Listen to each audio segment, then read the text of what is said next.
நரேந்திர மோடி போட்டியிடும் வாரணாசி உள்பட 3 மாநிலங்களில் உள்ள 41 லோக்சபா தொகுதிகளில் இறுதி மற்றும் 9வது கட்ட தேர்தல் பிரச்சாரம் ஓய்ந்தது. இங்கு திங்களன்று தேர்தல் நடக்கிறது. இந்தியாவின் 16வது லோக்சபாவிற்கான பொதுத் தேர்தல் கடந்த ஏப்ரல் 7ஆம் தேதி துவங்கியது. தொடர்ந்து ஏப்ரல் 9 மற்றும் 10, 12, 17, 24, 30 மற்றும் மே 7ஆம் தேதி வரை 8 கட்டங்களாக லோக்சபா தேர்தல் நடந்து முடிந்துள்ளது. இறுதி மற்றும் 9வது கட்ட லோக்சபா தேர்தல் வரும் திங்களன்று நடக்கிறது. பீகார், உத்தரப்பிரதேசம், மேற்கு வங்க மாநிலங்களில் உள்ள 41 தொகுதிகளில் இறுதிக்கட்ட தேர்தல் நடப்பதை முன்னிட்டு சனிக்கிழமையன்று மாலை அனல் பறக்கும் தேர்தல் பிரச்சாரம் நிறைவடைந்தது.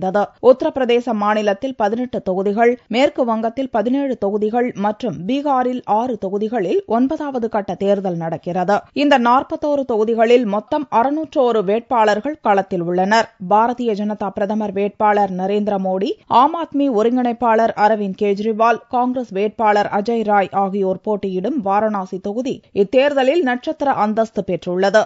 4 நாட்களுக்கு முன் மோடி பங்கேற்ற 4 கிலோமீட்டர் தூர பேரணியை தொடர்ந்து வெள்ளியன்று அரவிந்த் கெஜ்ரிவாலும் சனிக்கிழமையன்று ராகுலும் பங்கேற்ற பிரம்மாண்டமான பேரணிகள் நடந்தன. தேர்தல் பிரச்சாரத்தின் இறுதி நாள் என்பதால் சனிக்கிழமையன்று வாரணாசி அரசியல் தலைவர்களின் முற்றுகையால் ஸ்தம்பித்தது. வெளியிடத்தைச் சேர்ந்தவர் என்பதால் ஆம் ஆத்மி வேட்பாளர் அரவிந்த் கெஜ்ரிவால் குடும்பத்தினர் வாரணாசியிலிருந்து வெளியேற தேர்தல் கமிஷன் உத்தரவிட்டுள்ளது. திங்களன்று காலை 7 மணிக்கு துவங்கி மாலை 6 மணியுடன் ஓட்டுப்பதிவு நிறைவுக்கு வருகிறது.